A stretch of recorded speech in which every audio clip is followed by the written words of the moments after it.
Welcome to chapters 5 and 6 of Pride and Prejudice by Jane Austen. If you are my student, there are no questions and no homework. This is just for fun. So, chapter 5. Within a short walk of Longbourn lived a family with whom the Bennets were particularly intimate. Sir William Lucas had been formerly in trade in Meryton, where he'd made a tolerable fortune and risen to the honor of knighthood by an address to the king during his mayoralty. The distinction had perhaps been felt too strongly. It had given him a disgust to his business and to his residence in a small market town. And, quitting them both, he had removed with his family to a house about a mile from Meryton, denominated from that period Lucas Lodge, where he could think with pleasure of his own importance and, unshackled by business, occupy himself solely in being civil to all the world. For though elated by his rank, it did not render him supercilious. On the contrary, he was all attention to everybody. By nature inoffensive, friendly, and obliging, his presentation at St. James had made him courteous. Lady Lucas was a very good kind of woman, not too clever to be a valuable neighbor to Mrs. Bennet. They had several children. The eldest of them, a sensible, intelligent young woman, about 27, was Elizabeth's intimate friend. That the Miss Lucases and the Miss Bennets should meet to talk over a ball was absolutely necessary, and the morning after the assembly brought the former to Longbourn to hear and to communicate. "You began the evening well, Charlotte," said Mrs. Bennet with a civil self-command to Miss Lucas. "You were Mr. Bingley's first choice." "Yes, but he seemed to like his second better." "Oh, you mean Jane, I suppose, because he danced with her twice. To be sure, that did seem as if he admired her. Indeed, I rather believe he did. I heard something about it, but I hardly know what. Something about Mr. Robinson?" "Perhaps you mean what I overheard between him and Mr. Robinson. Did I not mention it to you? Mr. Robinson's asking him how he liked our Meryton assemblies, and whether he did not think there were a great many pretty women in the room, and which he thought the prettiest, and his answering immediately to the last question, 'Oh, the eldest Miss Bennet, beyond a doubt. There cannot be two opinions on that point.'" "Upon my word, well, that was very decided indeed. That does seem as if, but, however, it may all come to nothing, you know." "My overhearings were more to the purpose than yours, Eliza," said Charlotte. "Mr. Darcy is not so well worth listening to as his friend, is he? Poor Eliza, to be only just tolerable." "I beg you would not put it into Lizzie's head to be vexed by his ill treatment, for he's such a disagreeable man that it would be quite a misfortune to be liked by him. Mrs. Long told me last night that he sat close to her for half an hour without once opening his lips." "Are you quite sure, ma'am? Is there not a little mistake?" said Jane. "I certainly saw Mr. Darcy speaking to her." "Aye, because she asked him at last how he liked Netherfield, and he could not help answering her, but she said he seemed very angry at being spoke to." "Miss Bingley told me," said Jane, "that he never speaks much, unless among his intimate acquaintance. With them he is remarkably agreeable." "I do not believe a word of it, my dear. If he'd been so very agreeable, he would have talked to Mrs. Long. But I can guess how it was. Everybody says that he's ate up with pride, and I dare say he'd heard somehow that Mrs. Long does not keep a carriage, and had come to the ball in a hack chaise. I do not mind his not talking to Mrs. Long," said Miss Lucas, "but I wish he had danced with Eliza." "Another time, Lizzie," said her mother. "I would not dance with him if I were you."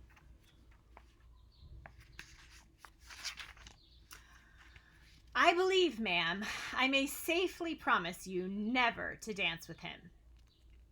"His pride," said Miss Lucas, "does not offend me so much as pride often does, because there's an excuse for it.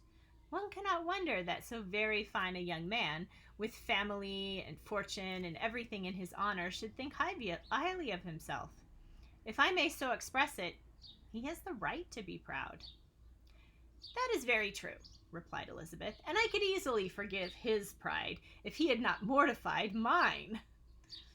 "Pride," observed Mary, who piqued herself upon the solidity of her reflections, is a very common failing, I believe, and by all that I've ever read, I'm convinced that it is very common indeed, that human nature is particularly prone to it, and that there are very few of us who do not cherish a feeling of self-complacency on the score of some quality or other, real or imaginary. Vanity and pride are different things, though the words are often used synonymously. A person may be proud without being vain. Pride relates more to our opinion of ourselves. Vanity to what we would have others think of us.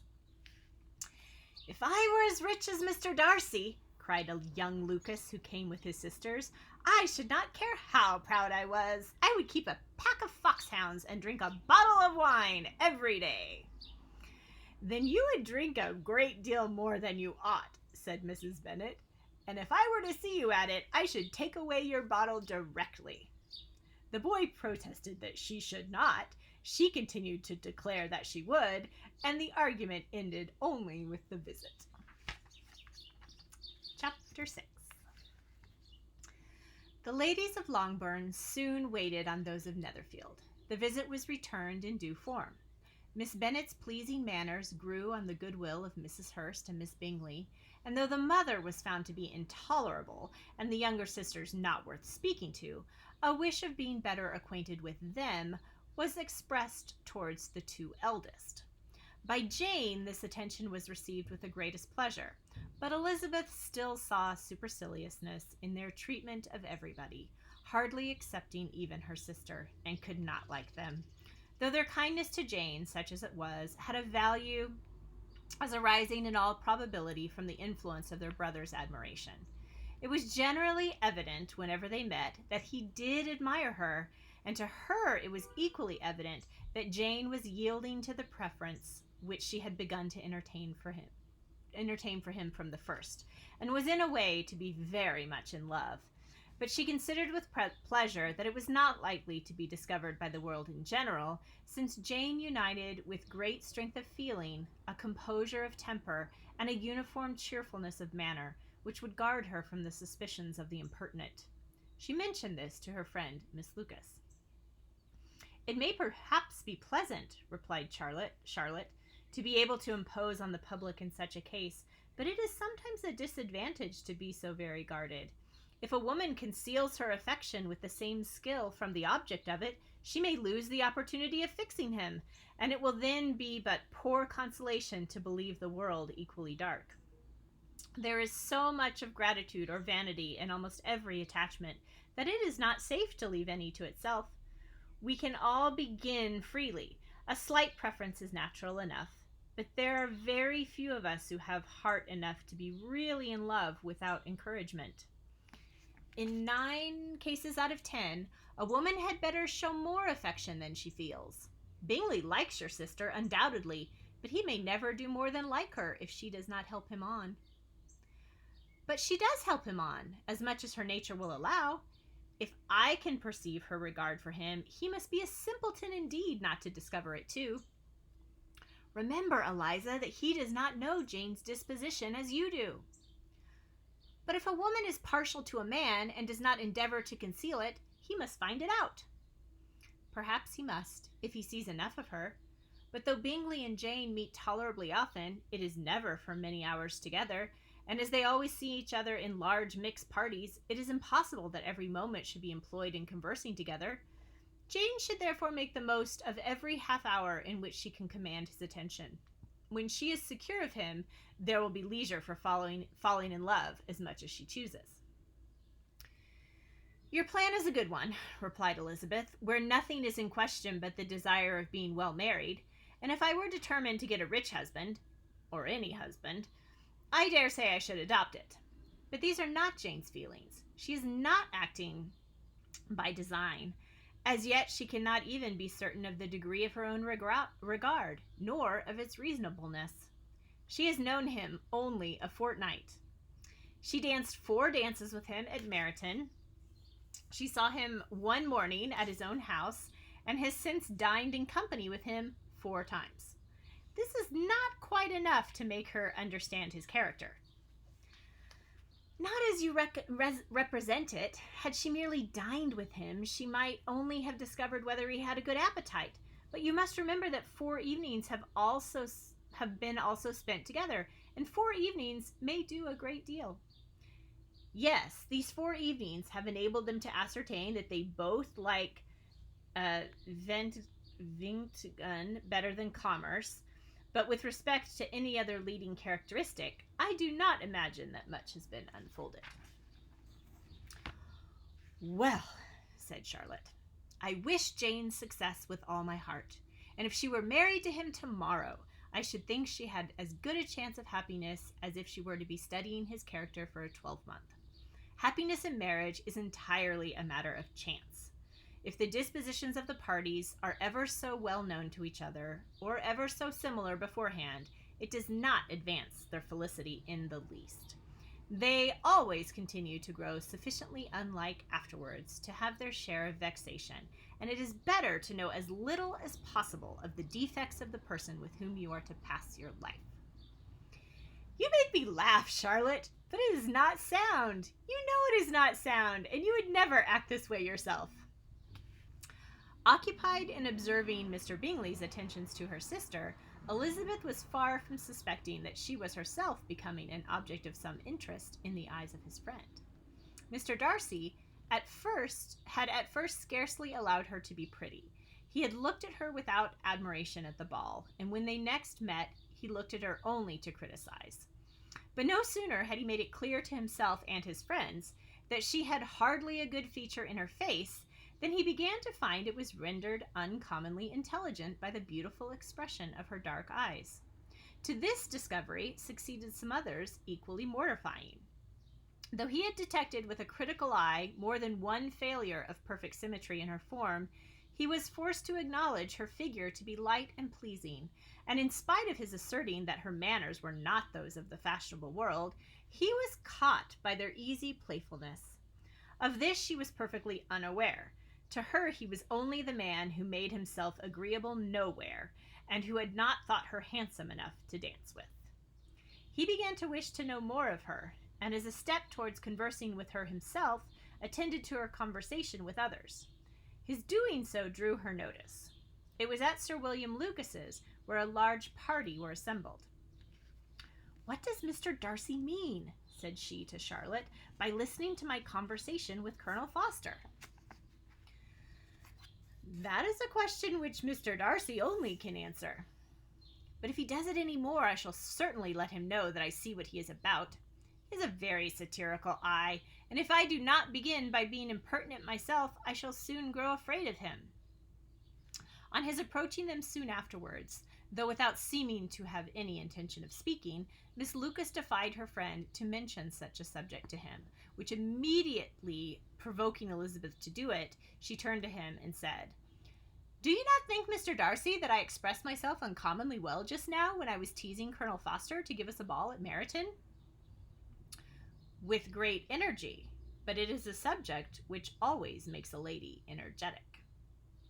"You are severe on us." "It will be her turn soon to be teased," said Miss Lucas. "I'm going to open the instrument, Eliza, and you know what follows."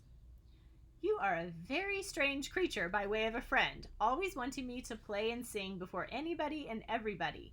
If my vanity had taken a musical turn, you would have been invaluable, but as it is, I would really rather not sit down before those who must be in the habit of hearing the very best performers." On Miss Lucas's persevering, however, she added, "Very well, if it must be so, it must." And gravely glancing at Mr. Darcy, "There is a fine old saying, which everybody here is of course familiar with, 'Keep your breath to cool your porridge,' and I shall keep mine to swell my song." Her performance was pleasing, though no means capital. After a song or two, and before she could reply to the entreaties of several that she would sing again, she was eagerly succeeded at the instrument by her sister Mary, who having, in consequence of being the only plain one in the family, worked hard for knowledge and accomplishments, was always impatient for display. Mary had neither genius nor taste, and though vanity had given her application, it had given her likewise a pedantic air and conceited manner, which would have injured a higher degree of excellence than she had reached. Elizabeth, easy and unaffected, had been listened to with much more pleasure, though not playing half so well. And Mary, at the end of a long concerto, was glad to purchase praise and gratitude by Scotch and Irish airs at the request of her younger sisters, who, with some of the Lucases and 2 or 3 officers, joined eagerly in dancing at one end of the room. Mr. Darcy stood near them in silent indignation at such a mode of passing the evening, to the exclusion of all conversation, and was too much engrossed in his own thoughts to perceive that Mr. William Lucas was his neighbor, till Sir William thus began. "What a charming amusement for young people this is, Mr. Darcy! There's nothing like dancing at all. I consider it as one of the first refinements of polished societies." "Certainly, sir, and it has the advantage also of being in vogue amongst the less polished societies of the world. Every savage can dance." Sir William only smiled. "Your friend performs delightfully," he continued after a pause, on seeing Bingley join the group, "and I doubt not that you are an adept in the science yourself, Mr. Darcy." "You saw me dance at Meryton, I believe, sir." "Yes, indeed, and received no inconsiderable pleasure from the sight. Do you often dance at St. James's?" "Never, sir." "Do you not think it would be a proper compliment to the place?" "It is a compliment which I never pay to any place if I can avoid it." "You have a house in town, I conclude?" Mr. Darcy bowed. "I had once some thoughts of fixing in town myself, for I am fond of superior society, but I did not feel quite certain that the air of London would agree with Lady Lucas." He paused in hopes of an answer, but his companion was not disposed to make any, and Elizabeth, at that instant, moving towards them, he was struck with the notion of doing a very gallant thing, and called out to her, "My dear Miss Eliza, why are you not dancing? Mr. Darcy, you must allow me to present this young lady to you as a very desirable partner. You cannot refuse to dance, I'm sure, when so much beauty is before you." And taking her hand, he would have given it to Mr. Darcy, who, though extremely surprised, was not unwilling to receive it, when she instantly drew back and said with some discomposure to Sir William, "Indeed, sir, I have not the least intention of dancing. I entreat you not to suppose I move this way in order to beg for a partner." Mr. Darcy, with grave propriety, requested to be allowed the honor of her hand, but in vain. Elizabeth was determined, nor did Sir William at all shake her purpose by his attempt at persuasion. "You excel so much in the dance, Miss Eliza, that it is cruel to deny me the happiness of seeing you, and though this gentleman dislikes the amusement in general, he can have no objection, I'm sure, to oblige us for 1/2 hour." "Mr. Darcy is all politeness," said Elizabeth, smiling. "He is indeed, but considering the inducement, my dear Miss Eliza, we cannot wonder at his complaisance, for who would object to such a partner?" Elizabeth looked archly and turned away. Her resistance had not injured her with the gentleman, and he was thinking of her with some complacency when thus accosted by Miss Bingley. "I can guess the subject of your reverie." "I should imagine not." "You are considering how insupportable it would be to pass many evenings in this manner, in such society, and indeed I'm quite of your opinion. I was never more annoyed. The insipidity, and yet the noise, the nothingness, and yet self-importance of all these people. What would I give to hear your strictures on them?" "Your conjecture is totally wrong, I assure you. My mind was more agreeably engaged. I have been meditating on the very great pleasure which a pair of fine eyes in the face of a pretty woman can bestow." Miss Bingley immediately fixed her eyes on his face, and desired he would tell her what lady had the credit of inspiring such reflections. Mr. Darcy replied with great intrepidity, "Miss Elizabeth Bennet." "Miss Elizabeth Bennet!" repeated Miss Bingley. "I am all astonishment. How long has she been such a favourite? And pray, when am I to wish you joy?" "That is exactly the question which I expected you to ask, and a lady's imagination is very rapid. It jumps from admiration to love, from love to matrimony in a moment. I knew you would be wishing me joy." "Nay, if you are so serious about it, I shall consider the matter absolutely settled. You will have a charming mother-in-law, indeed, and of course she will always be at Pemberley with you." He listened to her with perfect indifference, while she chose to entertain herself in this manner, and as his composure convinced her that all was safe, her wit flowed long. All right, that was chapters 5 and 6, and I'll see you tomorrow for 7 and 8.